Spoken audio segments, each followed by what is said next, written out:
En la clase pasada estuvimos analizando un personaje muy importante en el liberalismo, como el señor Rafael Uribe Uribe, su aporte para lo que se ha llamado el derecho laboral en Colombia.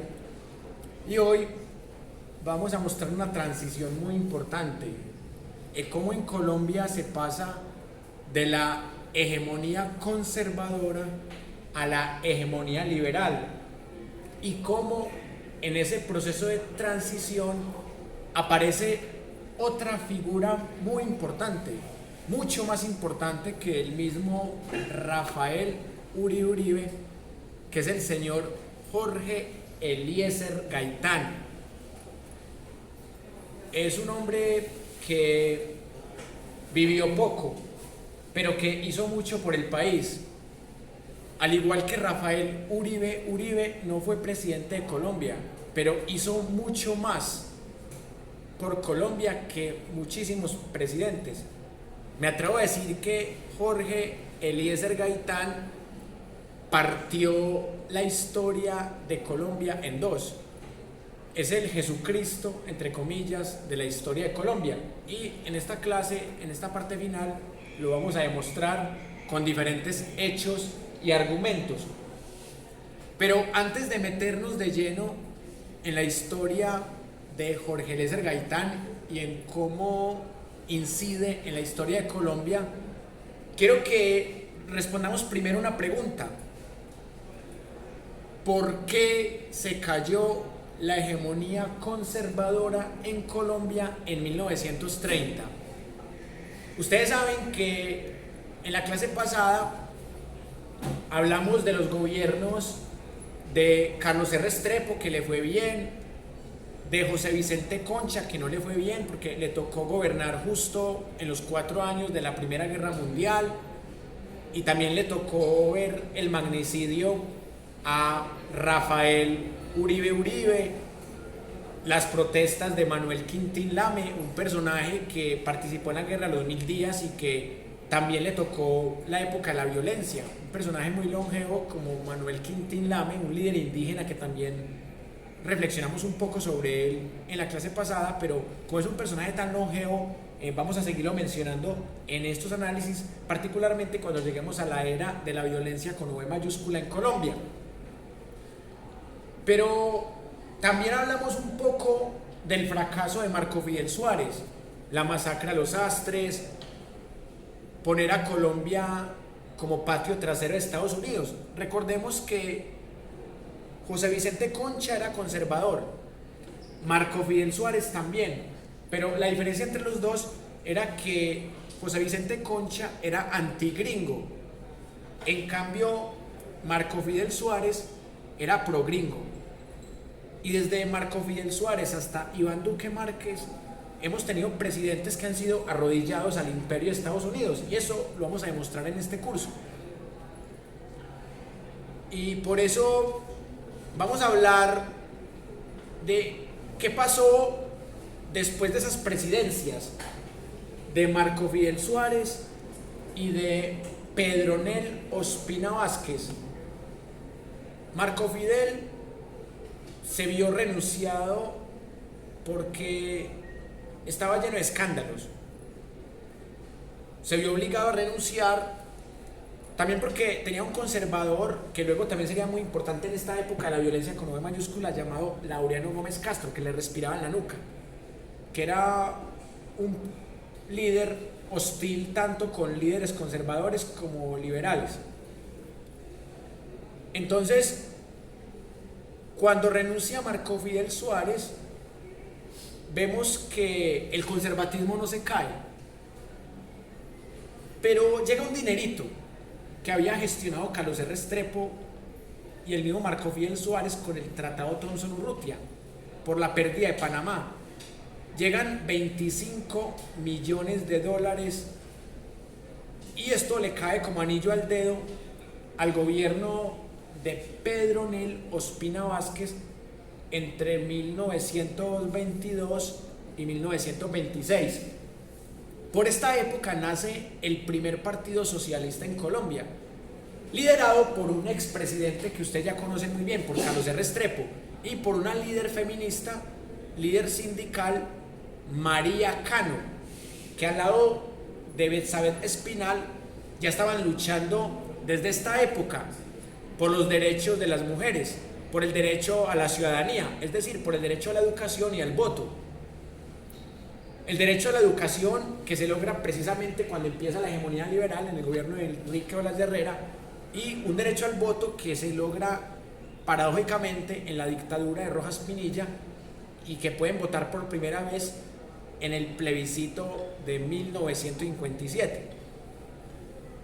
Entonces, este gobierno de Pedro Nelo Ospina Vázquez se salva, porque con ese dinerito de la pérdida de Panamá, con esos 25 millones de dólares construyen un montón de ferrocarriles y eso mejora un poquito la economía del país, que venía muy mal desde la guerra de los 1000 días.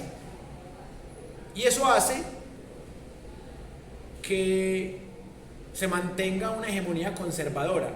Pero después, en 1926, llega un presidente conservador de extrema derecha, muy acorde a lo que está pasando en la Italia fascista, el señor Miguel Abadía Méndez. Este señor, también títere de Estados Unidos, empieza a hablar del monstruo del socialismo,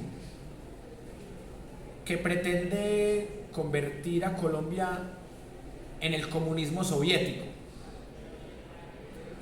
Y este señor es muy cercano a una empresa multinacional estadounidense, United Fruit Company. Y resulta que hay una zona que está monopolizada por esta empresa, la zona del Magdalena, la zona bananera. Y a los obreros les pagan muy mal. Entonces estos obreros empiezan a leer el socialismo europeo, empiezan a leer a Rafael Uribe Uribe, empiezan a apoyarse en el recién nacido Partido Socialista Colombiano y hacen una huelga protestando por algo normal: derecho a una duplicación del salario, derecho a unas mejores condiciones contractuales. Y el gobierno conservador de extrema derecha de Miguel Abadía Méndez, en vez de escuchar estas demandas, estas protestas pacíficas con huelga, con métodos gandianos de las bananeras, les manda el ejército y le ordena al general Cortés Vargas que los mate. Inicialmente, la prensa oficial dice que solamente mataron a 13 y luego se comprueba que mataron a 2000. El mismo Gabriel García Márquez en su literatura denuncia esto, pero hay un joven liberal con apenas 25 años de vida, que ya es congresista, que se atreve a denunciar en el mismísimo Congreso de la República de Colombia la masacre de las bananeras. Ese joven se llama Jorge Eliezer Gaitán, un joven que ya tenía doctorado y que había investigado el socialismo soviético, que luego termina estudiando en Italia. Este joven se convierte en el enemigo de toda la oligarquía colombiana. Ojo, no solamente de la oligarquía conservadora, también se vuelve el enemigo de la oligarquía liberal. Y ahorita van a ver por qué. Miren el año 1928. Y sabemos que lo matan en 1948. Durante estos 20 años, Estados Unidos lo tenía entre ojos. Fue tildado de socialista por la derecha, conservadora y católica, y fue tildado de fascista por la oligarquía liberal. Y ahorita vamos a hacer un trabajo muy interesante con la caricatura política. O sea, cómo antes de asesinar a Jorge Eliezer Gaitán el 9 de abril de 1948, lo asesinaron simbólicamente con la caricatura política. Eso lo vamos a hacer ahorita en unos minutos. Pero antes quiero responder la pregunta de por qué se cae la hegemonía conservadora. Por muchas razones. Primero, porque ya había un cansancio. A pesar de que hubo gobiernos refrescantes, como la primera etapa del gobierno del general Reyes, como el gobierno de Carlos R. Restrepo, como el gobierno de Pedro Nelo Espina Vázquez, que recibió un dinerito y eso ayudó. Se hicieron ferrocarriles y eso mejoró un poquito la economía.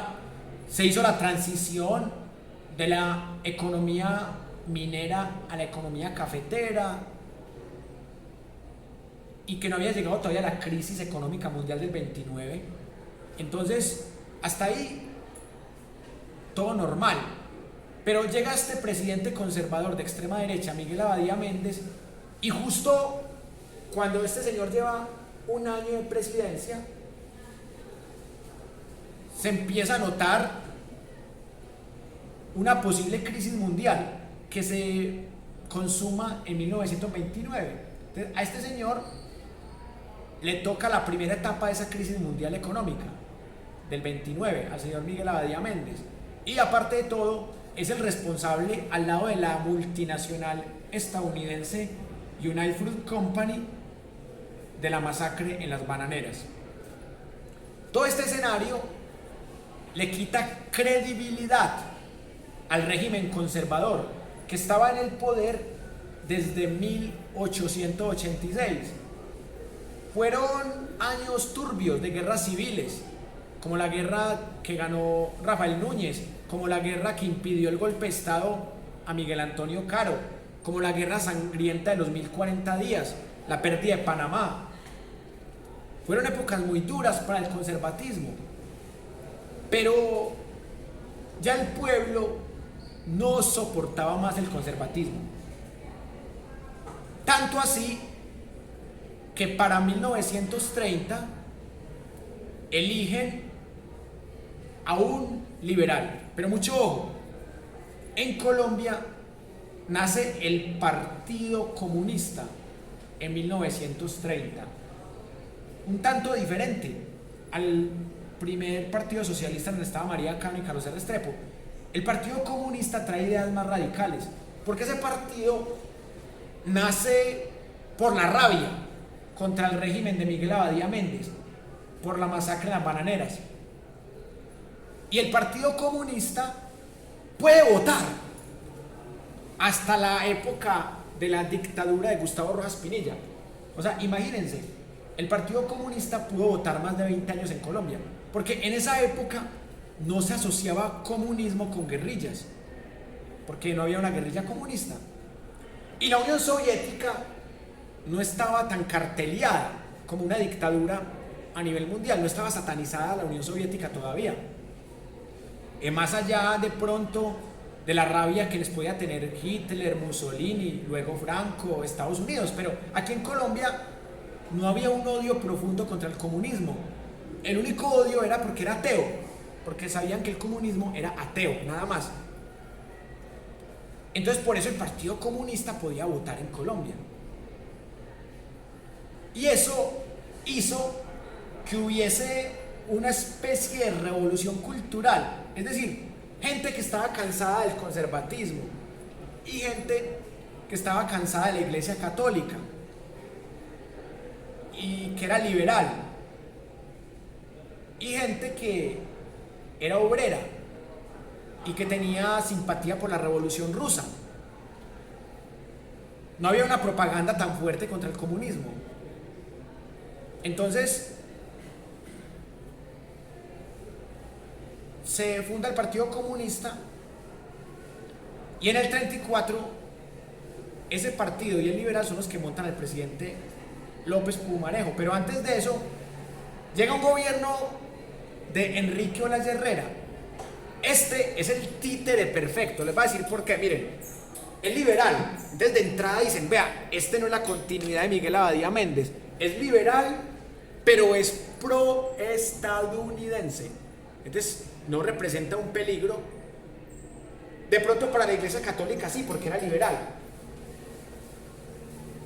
Este señor Enrique Olaya Herrera está sometido a Estados Unidos, pero en Estados Unidos hay una crisis económica horrible. Entonces a Colombia le toca producir bastante en la industria textilera, y aquí se ve muy importante una empresa como Coltejer. Coltejer coge mucha fuerza con esta crisis del 29 en Estados Unidos. Entonces ahí no se nota tanto la hegemonía de Estados Unidos, pero este señor Enrique Olaya Herrera, a pesar de ser títere de Estados Unidos, hace algunas cosas buenas. Por ejemplo, en su gobierno se facilita que las mujeres por primera vez puedan ser bachilleres para el año de 1933.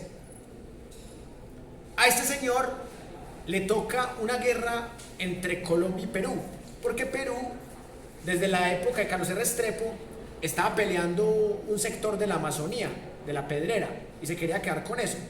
Y Colombia, por vía diplomática, lo solucionó, pero esta vez había un dictador peruano que quería quedarse con ese pedazo del Amazonas. Y por eso este gobierno de Enrique Olaya Herrera pues, se fue a guerra con el Perú, y fue una guerra muy corta.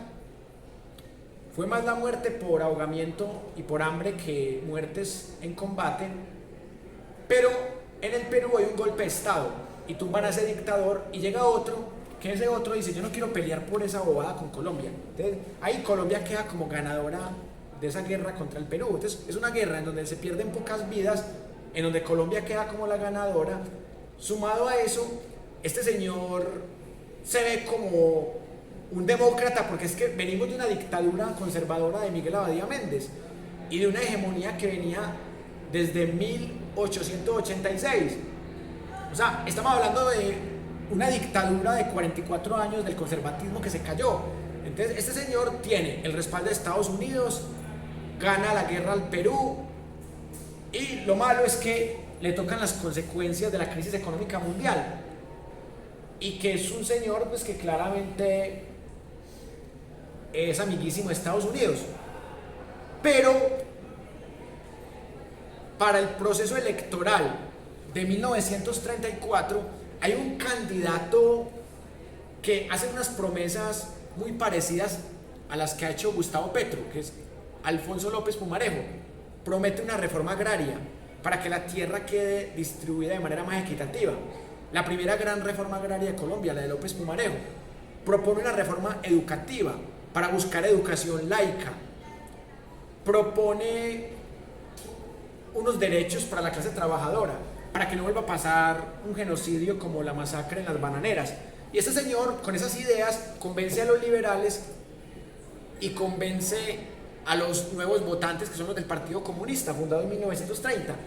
Y ojo, para 1934 el Partido Conservador se abstiene de votar. Entonces imagínense, solo votaron liberales y comunistas, y montaron en 1934 a Alfonso López Pumarejo. Y a este señor lo ven como el mismísimo diablo la Iglesia Católica.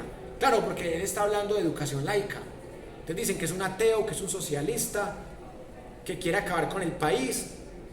Entonces, la Iglesia Católica, Laureano Gómez Castro, que era un ultracatólico que había tratado de tumbar a Marco Fidel Suárez, ya le hacen la guerra, y el señor renuncia porque siente mucha presión, muchas huelgas, pero el Congreso no le acepta la renuncia y él continúa. Y él termina su gobierno dándole un gran aporte a la educación laica. Lamentablemente la reforma agraria de él fracasa, que se llama Revolución en Marcha. Fracasa porque es que en Colombia es muy difícil una reforma agraria. La de Petro es la tercera, las otras dos han fracasado. La de Carlos Lleras, que luego hablaremos de ella, y esta de López Pumarejo fracasan. Entonces, el poder aún así se mantiene en el Partido Liberal. Entonces, hay un señor que es el abuelo de Juan Manuel Santos y hace lo mismo que Santos. Se monta con los botes de Pumarejo, pero gobierna en contra de las políticas de Pumarejo. ¿Qué hizo Juan Manuel Santos? en el 2010. Se monta con los votos de Uribe, pero empieza a negociar con los enemigos de Uribe, que son las FARC. Entonces, mire que el nieto hace lo mismo que el abuelo. Casualidades de la vida y de la historia. Y este señor empieza a dañar todo lo que hizo López Pumarejo bueno. Empieza a dañar el poquito avance de reforma agraria, empieza a dañar el tema de la educación laica y empieza a conseguir amiguitos conservadores y católicos. Este señor devuelve al país otra vez a ese momento donde estaba con Enrique de la Herrera, un momento de castas, de hegemonía. Sin embargo, no logra dañar una revolución, que fue la revolución de las mujeres, porque ya las mujeres pueden ser profesionales en Colombia para 1940.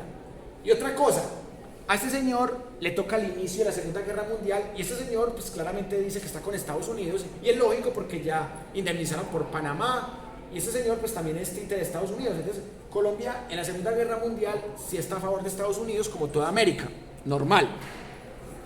Pero ¿qué pasa? Que este señor gobierna tan mal que López Pumarejo se vuelve a lanzar otra vez para el 42 y vuelve a ganar. Y esta vez ya no propone una reforma agraria, pero propone una reforma laboral tremenda. Por ejemplo, jornadas de 8 horas laborales, lo que hoy día llamaríamos seguridad social. Y en el Congreso se tramitan unas leyes muy interesantes. Este señor vuelve a retomar el tema de educación laica y otra vez los mismos enemigos tratan de hacerlo renunciar, pero esta vez tratan de darle un golpe de estado y se salva. Laureano Gómez Castro, que luego sería presidente y también podría ser cómplice de la muerte de Gaitán, este señor trata de darle un golpe de estado y es fallido y termina exiliado por allá en el Brasil. Pero López Pumarejo tiene un hijo vergonzoso, así como Gustavo Petro también parece que tiene un hijo vergonzoso, un hijo ladrón. López Pumarejo también tiene un hijo ladrón. Si no lo conocen, saquen un billete de 20.000. López Miquelsen es el hijo ladrón de López Pumarejo. O sea que, como es un viejo ladrón, regálenme todos un billete de 20.000. Yo me los llevo para la casa, ¿sí? No, mentira. Entonces, miren, este López Miquelsen empieza a hacer negocios de cuenta de que su padre es presidente. Sabiendo que están en Segunda Guerra Mundial, que la economía está mal, este señor empieza a comprar acciones en una empresa holandesa y empieza a comprar barato para vender caro, aprovechándose que su padre es presidente. O sea, miren, la historia no se repite con hechos, pero sí con analogías. O sea, ¿de qué se le está acusando en este momento a Nicolás Petro? De buscar enriquecerse a costas del nombre de su padre, que es el presidente. Lo mismo hizo López Miquelsen, y este país es tan desmemoriado que lo eligen presidente entre 1974 y 1978, una presidencia nefasta. Entonces miren que al pueblo colombiano le ha faltado siempre memoria histórica. Entonces, ¿qué pasa? Que este López Miquelsen rasguen todos los billetes de 20.000 que tengan, y para lo demás, en vez de poner al papá que sí buen presidente, ponen a este que fue pésimo presidente en el billete de 20.000. Entonces este muchachito se le tira la presidencia a su padre y él renuncia en el 45 otra vez, y esta vez sí le aceptan la renuncia. Y Lleras, que termina siendo luego el primer presidente del Frente Nacional, acepta terminar la presidencia, pero más como por cumplir. Y sí se logran algunas reformas laborales a pesar de la renuncia de López Pumarejo. Y aquí es donde el liberalismo se divide entre los seguidores de Santos, de Eduardo Santos, el abuelo de Juan Manuel, los seguidores de López Pumarejo y los seguidores de Gaitán. Entonces, los seguidores antigaitanistas apoyan a Gabriel Turbay y los gaitanistas obviamente se enfrentan a Gabriel Turbay. Entonces el liberalismo se divide y con esa división pierden la presidencia con el ingeniero y conservador Mariano Ospina Pérez, y por eso esa hegemonía liberal solamente dura 18 años y en el 48 los conservadores recuperan el poder. Pero Gaitán sigue cogiendo mucha fuerza y por eso tanto la prensa liberal no gaitanista como la prensa conservadora le hacen la guerra imposible a Gaitán. Y este es el ejercicio que vamos a hacer con la caricatura política. O sea, vamos a mostrar cómo tratan de volver nada a Jorge Eliezer Gaitán. Entonces, acá es en donde Gaitán muestra más aprobación popular y se vuelve un verdadero peligro, tanto para las élites conservadoras como para las élites liberales y también para las élites internacionales. Se vuelve un problema para Estados Unidos también, ahorita van a ver por qué. Pero el hecho es que esta hegemonía liberal trajo cosas buenas: educación más laica, educación para mujeres, un intento de reforma agraria, derechos laborales, freno a la dictadura conservadora de 46 años, de 44 años, realmente, con la excepción de Carlos R. Restrepo, que fue como el que rompió un poco con esa dictadura. Entonces, ahora voy a mostrarles un programa que hicimos basado en 2 libros que se llamaron 100 preguntas y respuestas para comprender el conflicto colombiano. En este programa quiero que ustedes vean la lectura que tenemos de Gaitán y de su contexto, para que ustedes vean por qué este señor partió la historia de Colombia en 2. Es algo maravilloso porque es otra forma de pensar nuestra historia a través de la radio y mostrando las diferentes fuentes y los diferentes puntos de vista. Entonces, voy a ponerles un pedacito de este programa radial para que ustedes lo disfruten.